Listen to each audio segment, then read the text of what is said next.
Et bonjour à tous, du coup je suis le docteur Frost, je suis chirurgien dans le service du professeur Tropiano en chirurgie orthopédique et vertébrale et du coup je vais vous faire différents petits cours sur les fractures vertébrales, donc fracture du rachis cervical, fracture du rachis thoracolombaire et fracture du sacrum et un topo spécifique sur les lésions médulaires post-traumatiques et leur prise en charge. Donc s'il y a la moindre chose qui n'est pas claire ou s'il y a la moindre question, vous n'hésitez pas à m'envoyer un mail. Donc, pour commencer, on va faire quelques rappels anatomiques. Donc, le rachis cervical, vous le savez, c'est 7 vertèbres cervicales qui sont organisées suivant une lordose. Et la petite particularité du rachis cervical, c'est qu'il y a 7 vertèbres pour 8 racines nerveuses cervicales ou 8 nerfs spinaux.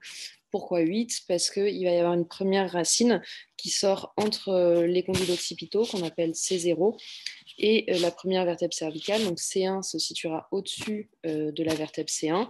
Et entre la vertèbre C7 et T1, on va retrouver les racines nerveuses de C8. Pour ce qui est de l'anatomie, au niveau du rachis cervical, on va distinguer deux zones qui sont très différentes. Le rachis cervical supérieur, qui est constitué des racines cervicales C1 et C2, avec donc l'atlas qui constitue un petit peu un anneau sur lequel reposent les deux condyles occipitaux sur sa partie supérieure et qui s'articule avec l'axis, donc C2, par notamment le processus endothoïde de C2 qui va faire saillie en regard de l'arc antérieur de C1 pour permettre la plupart des mouvements de rotation du rachis cervical. Et en plus, on va distinguer donc le rachis cervical inférieur, qui sera la partie entre C3 et C7, où on va retrouver une anatomie vertébrale un petit peu plus classique, avec un gros corps vertébral en antérieur, deux pédicules latéraux et une lame vertébrale postérieure avec un processus épineux. Et l'ensemble de ces structures osseuses, ça va donc définir ce qu'on appelle le canal spinal, le canal rachidien, dans lequel circule la moelle spinale.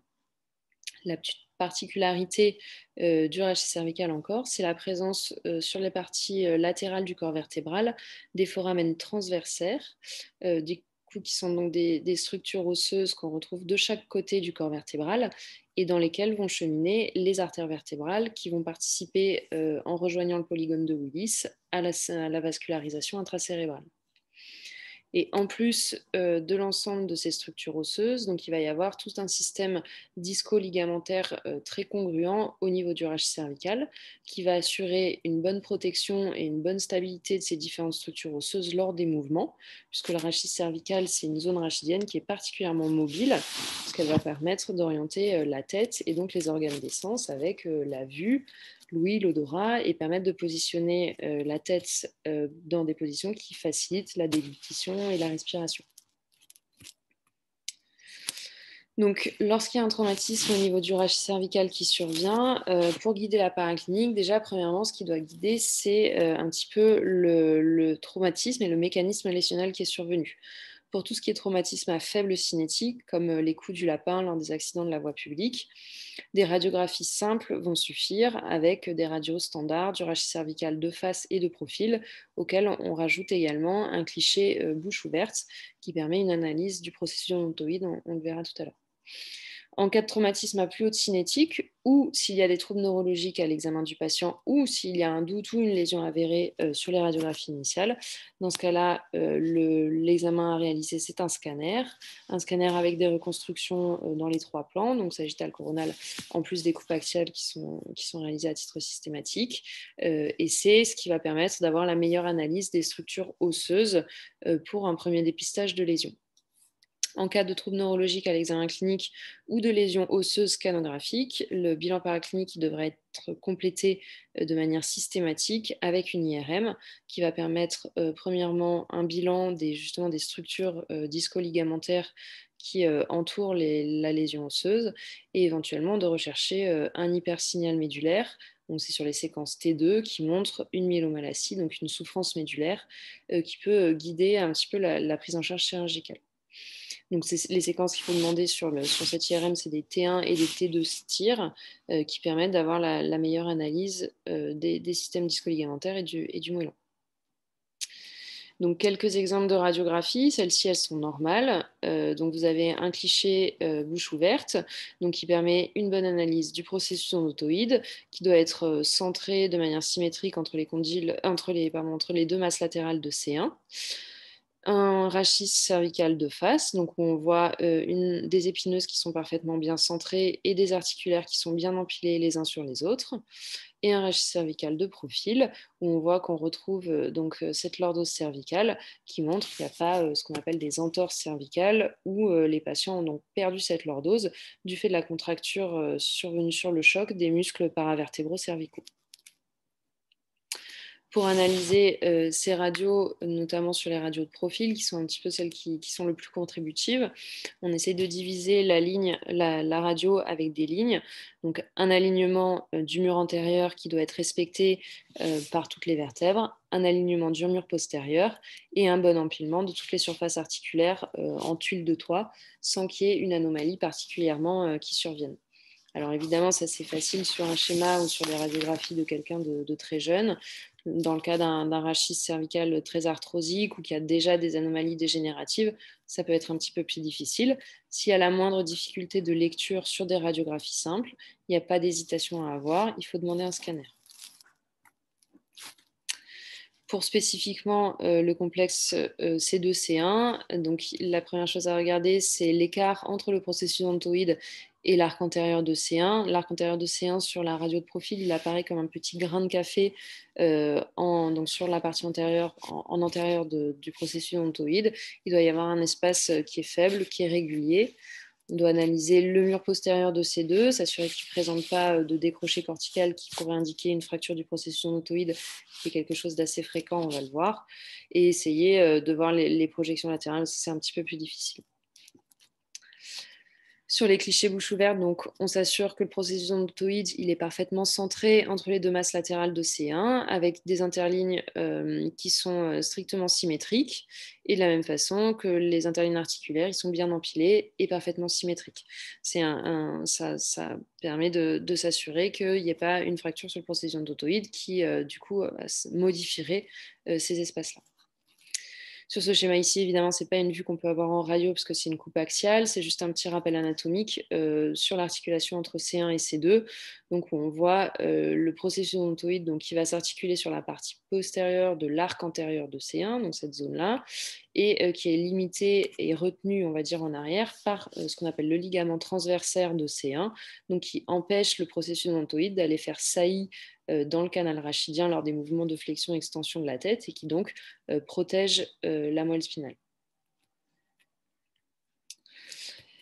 Pour compléter les bilans, les clichés obliques, on les a beaucoup demandés avant, enfin avant moi, même maintenant c'est un petit peu désuet, c'est assez rare qu'on en réalise aux urgences. Quand ils sont bien faits, de bonne qualité, comme c'est le cas sur la radio, ça permet d'avoir une bonne analyse des foramen intervertébraux et de s'assurer qu'il n'y ait pas de fractures ou de saillies osseuses dans ces foramen. Malheureusement, dans le contexte de l'urgence, c'est souvent difficile d'avoir des clichés vraiment de bonne qualité. Donc, il ne faut pas essayer de se battre avec le manip radio ou essayer de manipuler le patient dans tous les sens pour avoir des clichés de bonne qualité. S'il y a un doute sur une radiculalgie ou un déficit radiculaire ou un doute sur les radios de face, le maître examen, ça reste le scanner pour compléter ce bilan. Et quelques images de scanner et d'IRM, on en reverra un petit peu dans les suites du topo. Là, c'était une patiente qui présente donc une fracture transversale du processus ontoïde de C2. Donc, vous le voyez ici sur les coupes sagittales de ce scanner avec un décroché de la corticale du mur postérieur et du mur antérieur du processus ontoïde. Vous le voyez ici sur la coupe axiale avec un trait de fracture qui va passer par le foramen vertébral. Et donc, en l'occurrence, cette patiente, elle avait présenté une dissection de l'artère vertébrale de ce côté-là. Et l'IRM correspondante à cette patiente où on retrouve ce trait transversal sur le processus ontoïde. Donc, c'est quelques images pour essayer d'en avoir en tête. Plus vous en verrez, plus ce sera facile de diagnostiquer, de voir des choses sur ces imageries-là.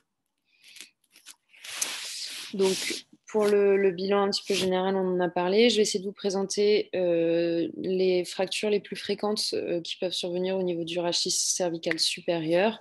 Je vais essayer que ce ne soit pas un catalogue trop lourd. Ça n'a pas vocation à être exhaustif. C'est juste pour montrer un petit peu ce qui peut arriver de plus fréquent et ce qui doit être recherché, on va dire, à titre systématique lors d'un traumatisme du rachis cervical.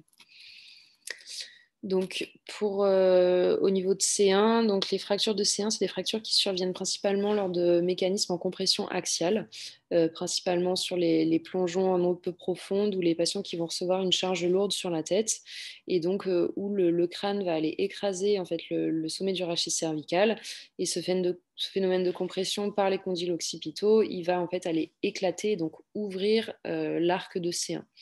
C'est des fractures du coup qui sont rarement associées à des troubles neurologiques parce que comme ça écarte l'arc de C1 au contraire, et ben, il ne va pas y avoir de structure osseuse qui va venir en contact avec la moelle spinale.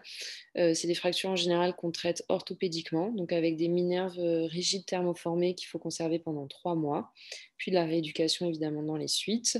Et c'est des fractures en général qui ont plutôt un bon pronostic. Donc ça, c'était bon, une première partie. Les entorses de C1 et C2, c'est un traumatisme qui est assez rare à l'hôpital du moins, parce que c'est malheureusement très souvent mortel. Ça correspond en fait à un recul violent du processus ontoïde dans le ligament transversaire, donc il va soit s'étendre, soit se rompre, soit arracher ses insertions osseuses, et le processus ontoïde va du coup aller buter sur la moelle spinale en postérieur. Et malheureusement, les contusions médulaires à ce niveau-là, eh ben, elles sont très souvent à l'origine d'un arrêt cardio-respiratoire initial et éventuellement de lésions médulaires gravissimes qui en général, sont souvent mortelles. Donc, c'est souvent retrouvé sur des mécanismes d'hyperflexion. Donc, c'est des lésions qu'on peut retrouver par exemple chez les motards qui sont casqués lors d'arrêt brutal ou dans les AVP à haute cinétique. Si jamais le patient survit à ces lésions, il faut évidemment réaliser un scanner et une IRM pour bilanter précisément les lésions. Le scanner, c'est ce qui va permettre de voir au mieux les arrachements osseux. L'IRM, ça va permettre de voir précisément la lésion au niveau du ligament transversaire. S'il y a juste un étirement, donc un hypersignal, un œdème sur le ligament transversaire ou juste un arrachement de ces insertions osseuses, il faudra immobiliser le patient par une minerve mousse pendant 6 semaines, donc pour éviter les mouvements de flexion-extension qui mettent en contact le processus ontoïde et le ligament transversaire. Et en cas de rupture complète du ligament, malheureusement, il faudra procéder à une arthrodèse entre C1 et C2 qui sera définitive. Donc ça supprime la plupart des possibilités de rotation de la tête du patient et c'est assez handicapant. Mais il n'y a malheureusement pas de possibilité de réparation ligamentaire à ce niveau-là. Donc ça, c'est juste une radio d'une entorse gravissime entre C1 et C2. C'est une radio qui a été faite sur un cadavre, évidemment. Donc vous voyez le processus de C2 qui est très éloigné de l'arc antérieur de C1 et qui est en fait exactement à la place où normalement il y a la moelle spinale. Les fractures bipédiculaires de C2, c'est les fractures du pendu qui ont été décrites comme ça en Angleterre parce que c'était les condamnations à mort, les gens étaient exécutés par pendaison et secondairement leur corps était disséqué. Donc on avait retrouvé ce type de lésions et c'est eux qui ont en premier décrit ces lésions. Donc ça survient principalement sur des mécanismes d'hyperextension, donc la pendaison ou les accidents de voiture. Et du coup, la classification, elle utilise deux repères, le diastasis dans le foyer fracturaire et l'angulation de la partie proximale de ces deux. Ça donne une classification en 4 types. Les 2 premiers types sont accessibles à des traitements orthopédiques avec une immobilisation par une minerve rigide.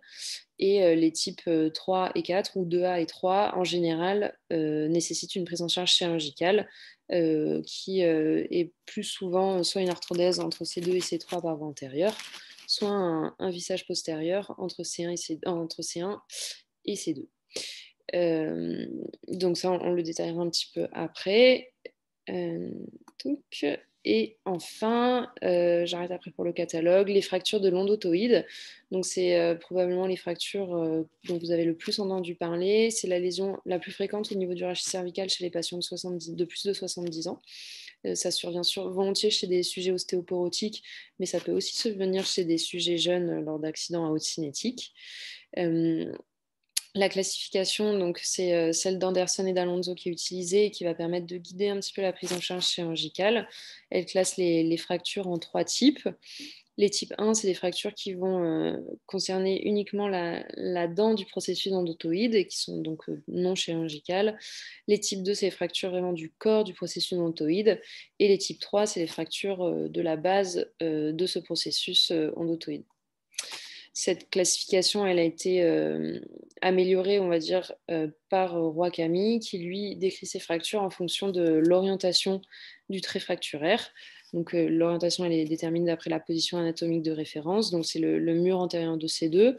Donc là, vous avez un trait qui est oblique en bas et en arrière, oblique en bas et en avant, et les traits transversales qui sont malheureusement ceux qui sont le plus à risque de pseudarthrose.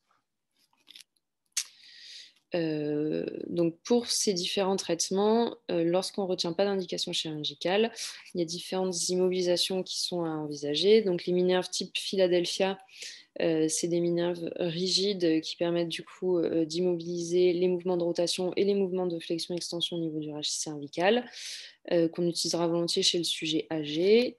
Et chez les sujets un petit peu plus jeunes, on aura plus tendance à utiliser des choses un petit peu plus contraignantes, donc notamment des minerves ou des corsets 3 points, des minerves à l'indienne, avec une immobilisation complète de la tête et de toute la partie cervico-thoracique. Pour les patients pour lesquels on décide finalement d'une prise en charge chirurgicale, ce n'est pas forcément tous les patients, puisque les pseudarthroses au niveau du processus endothoïde, elles peuvent être assez bien tolérées, mais chez les patients qui continuent à présenter des douleurs à la mobilisation de la tête, et notamment sur les mouvements de rotation, eh bien, il va falloir aller dépister ce type de fracture s'il n'y avait pas déjà un diagnostic, et s'il y avait déjà un diagnostic, éventuellement proposer une solution chirurgicale. Chez les gens jeunes, on a tendance évidemment à proposer une solution chirurgicale directement pour éviter les immobilisations qui sont longues et plutôt inconfortables. Donc, une fois qu'on a décidé l'indication chirurgicale, il y a évidemment plusieurs techniques qui sont possibles. Deux principalement, les vissages directs de l'endothoïde, donc qui sont des chirurgies qui sont faites par voie antérieure, qui sont particulièrement indiquées pour les fractures obliques en bas et en arrière, parce que ça va permettre de mettre en compression le foyer fracturaire en étant perpendiculaire au trait de fracture, ce qui est un des meilleurs moyens de permettre une consolidation rapide, ou pour éventuellement les traits transversaires. Donc, cette technique de vissage, ça a été décrit par Boller en 1982. Donc, pour la réaliser, on installe le patient en décubitus dorsal, c'est évidemment sous anesthésie générale.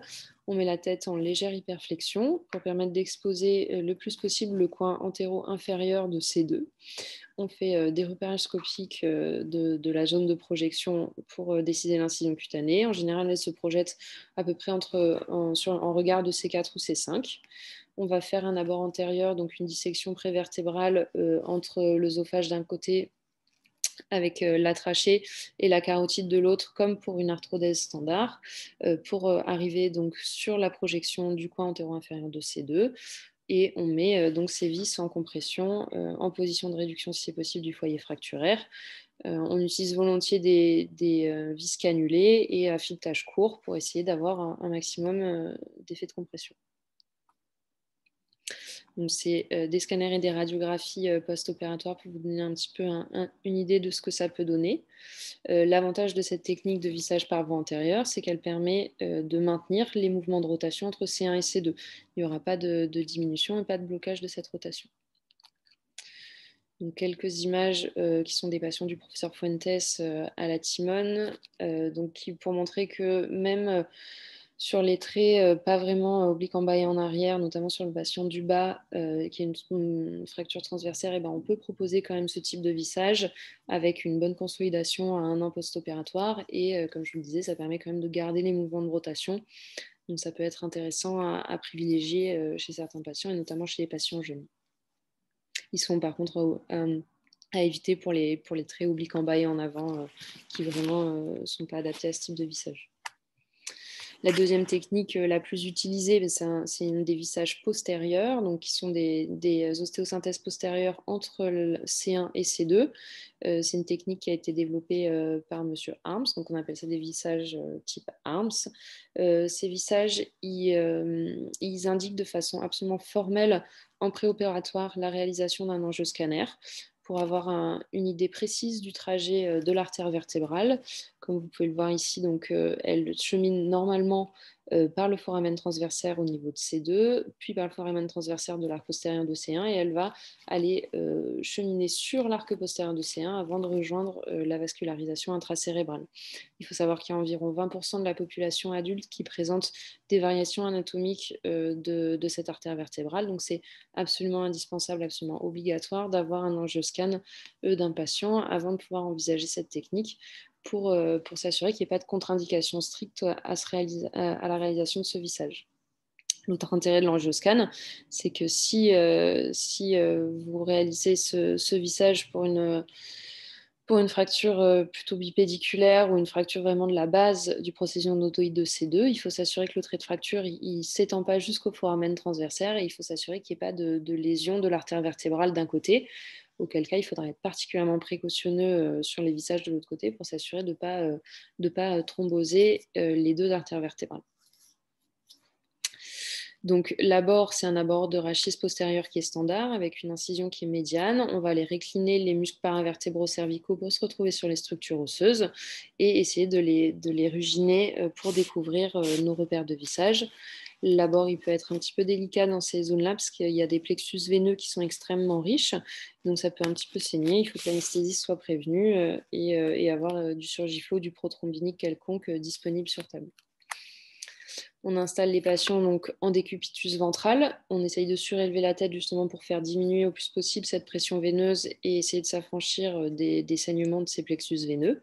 Les patients, on immobilise leur tête dans un étrier de Mayfield pour s'assurer qu'il n'y aura pas de mouvement parasite pendant la chirurgie et qu'il y ait un positionnement avec le massif facial qui soit bien libre pour éviter des phénomènes de compression lors de l'installation.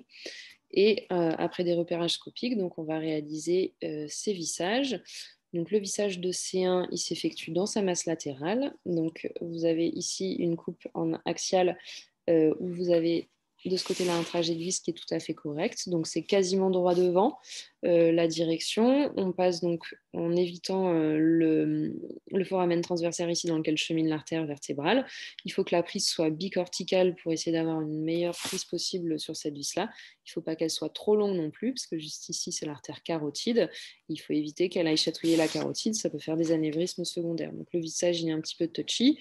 Ça peut arriver qu'il y ait des vis qui soient mauvaises comme celle-ci par exemple, donc auquel cas, il faut évidemment la retirer rapidement. Ça, c'est un schéma d'une vue postérieure pour essayer de vous montrer un petit peu. Donc, on se place juste sous l'arc postérieur de C1 pour aller chercher la masse latérale. Il faut récliner ici la racine de C2, donc qui est la racine qui sort entre l'arc postérieur de C1 et l'arc postérieur de C2. Quand on manipule cette racine, ça peut être extrêmement douloureux pour le patient. Donc, il faut s'assurer qu'il y ait une bonne analgésie péropératoire pour que le patient ne fasse pas de bradycardie profonde lors de la manipulation de cette racine.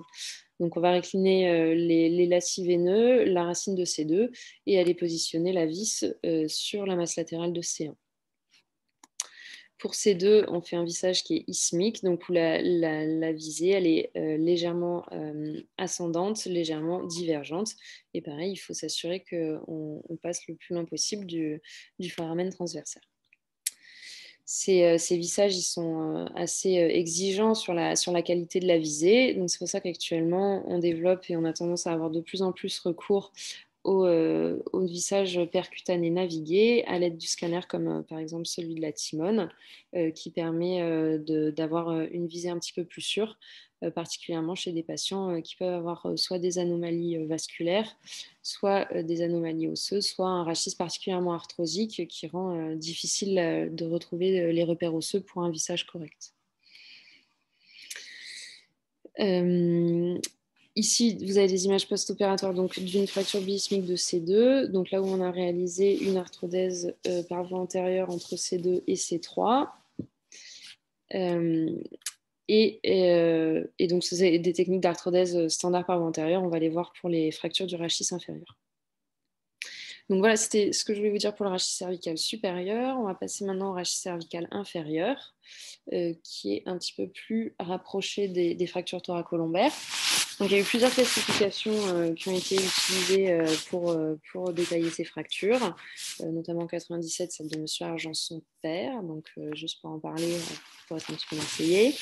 Actuellement, la classification qui fait référence, c'est évidemment celle de la Haussmann, qui a été validée donc depuis 2016, qui s'apparente à la classification pour les fractures thoracolombaires et qui donc les classe en fonction de la morphologie, de l'atteinte neurologique et de certains modérateurs spécifiques propres aux patients.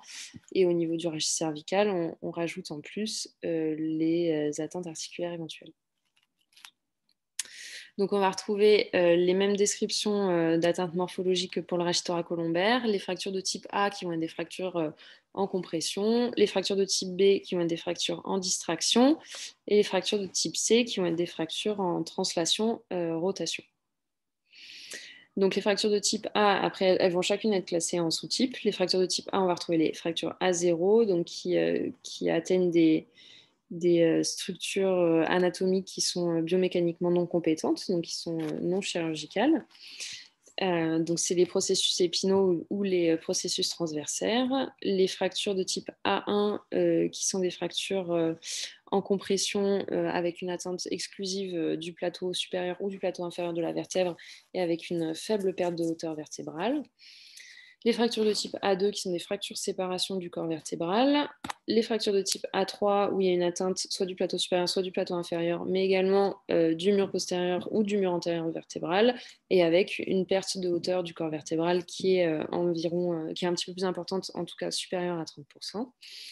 Et les types A4 qui sont des fractures en burst complet qui vont nécessiter, en plus de l'ostéosynthèse éventuellement, enfin qui vont nécessiter qu'on remplace également la partie osseuse et les disques sus et sous-jacents à la fracture parce que les disques étant vascularisés à travers les plateaux vertébraux, sur ce type de fracture, ça compromet complètement la vascularisation discale et donc il va falloir obligatoirement rédiger un geste d'arthrodèse. Les fractures de type B, donc les fractures de type B1, c'est des fractures qui sont en distraction purement osseuse. Et les fractures de type B2, c'est des fractures ligamentaires. C'est des fractures aussi teardrop, qui étaient appelées avant comme ça, où il y a une distraction avec un arrachement ligamentaire postérieur qui survient et éventuellement une petite fracture du coin antéro-inférieur de la vertèbre sous-jacente. Et les fractures de type C, donc c'est les fractures qui surviennent en translation-rotation. C'est les fractures qui vont être le plus pourvoyeuses de lésions neurologiques associées et évidemment les plus instables. Les fractures des massifs articulaires, donc ça c'est vraiment propre au rachis cervical, de F1 à F4 les plus graves. F3 c'est les fractures détachement de la masse articulaire et F4 c'est les fractures comminutives des massifs articulaires qui nécessitent aussi une arthrodèse. L'atteinte neurologique, elle est cotée de la même façon que pour les fractures thoracolombaires. N0, un patient intact. NX, un patient non examinable. N1, c'est un patient qui aura présenté une radiculalgie transitoire ou un déficit radiculaire transitoire lors du choc. N2, c'est un patient qui présente soit une radiculalgie, soit un déficit radiculaire. N3, c'est un patient qui présente une compression médulaire incomplète. Et N4, un patient qui présente une compression médulaire complète. Les modérateurs spécifiques, donc c'est les cadres propres aux patients et propres à la fracture. Bon, je ne vais pas en faire la lecture, mais principalement ici, ça va être les hernies discales post-traumatiques et éventuellement les atteintes des artères vertébrales. Quand on parle de maladies métaboliques, c'est l'existence soit d'une ostéoporose grave, soit d'une maladie ankylosante du rachis, type maladie de Forestier ou spondylarthrite ankylosante, qui vont nécessiter des précautions chirurgicales particulières. En plus de l'analyse de la fracture osseuse, lorsqu'il y a un traumatisme important au niveau du rachis cervical, c'est très important, on en a un peu parlé, de rechercher associé à une lésion des vaisseaux du cou, et notamment des dissections carotidiennes, donc qui surviennent quand même chez environ 3% des polytraumatisés. Donc c'est loin d'être anecdotique. Ça va donner classiquement un syndrome de Claude Bernard Horner, puisque c'est la carotide, elle va cheminer à côté des liaisons sympathiques. Et donc, ça va donner cette image avec un ptosis, un myosis et une énophthalmie. Et les dissections des artères vertébrales, de la même façon, ça va survenir chez environ 1% des polytraumatisés. Donc, c'est des pourcentages qui sont assez faibles, mais par contre, la dissection d'un de ces deux vaisseaux, ça va être responsable d'environ 20% des AVC du sujet seul.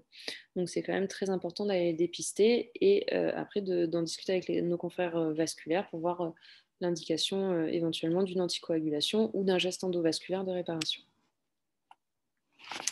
Le traitement chirurgical de ces fractures, il peut se faire soit par voie antérieure, soit par voie postérieure, soit par voie combinée, un petit peu à choisir en fonction des habitudes des chirurgiens et du type de fracture.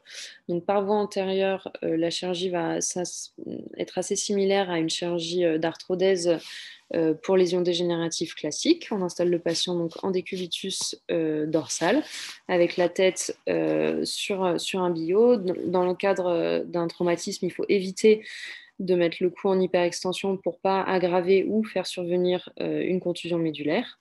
Donc on les laisse à plat strict, c'est évidemment sous anesthésie générale. On réalise des repérages scopiques pour s'assurer qu'on travaille au bon niveau. On va faire une dissection prévertébrale, donc avec, on récline l'œsophage et la trachée d'un côté, la carotide de l'autre. Ça permet d'arriver assez rapidement sur le mur antérieur rachidien. On réalise une dissectomie du disque qui est lésé dans la fracture, éventuellement une corporectomie suivant l'atteinte du corps vertébral. Et en fonction de ce qu'on a enlevé, on va le remplacer soit par une cage d'arthrodèse, soit par un greffon osseux, donc il peut être iliaque ou un péroné éventuellement, si on a vraiment une grosse perte de substance osseuse. Et éventuellement, on peut utiliser aussi des prothèses corporéales qui sont des petits cylindres en titane expansibles qui vont aller remplacer le corps vertébral qu'on aura enlevé. Donc, quelques images post-opératoires pour vous donner un petit peu une idée de ce que ça donne. Ici, une disectomie arthrodèse avec associée à une plaque antérieure pour augmenter la stabilité du montage. Ici, sur plusieurs niveaux, donc on a mis un greffon iliaque. On a l'image également ici. Puis ça peut être associé à une ostéosynthèse postérieure, comme c'est le cas ici.